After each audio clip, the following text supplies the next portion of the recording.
সবে আরে নামাজ পড়ো গো সবে।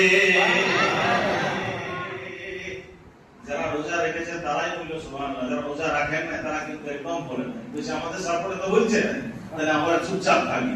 সকলে মিলে বলেন একবার সুবহানাল্লাহ। বাদিকে একদম থম থম বলছে, তাই না দেখি লয় জান্নাতে যাবে আমরা কিসের জন্য? এবার সকলে মিলে বলেন ইয়া রাসূলুল্লাহ, ইয়া রাসূলুল্লাহ। রোজা রাখো গো সবে আরে নামাজ পড়ো গো সবে। আরে রোজা রাখো গো সবে আরে নামাজ পড়ো গো সবে। আরে নেকি করলো দুনিয়ায় আর জান্নাতে চলে যাবে।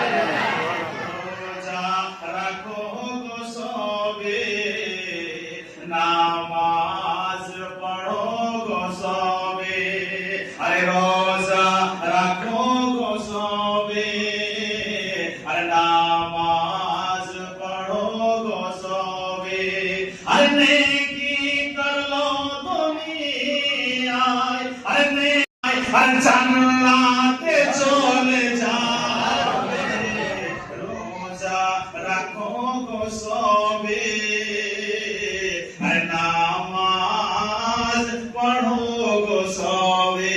আরে রোজা রাখো গো সবে আরে নামাজ পড়ো গো সবে।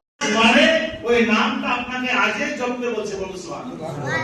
আপনি জপে যান, পড়ে যান, জিকির করে যান, একদিন না একদিন মালিক অবশ্যই রাজি হবে, বলুন সুবহানাল্লাহ।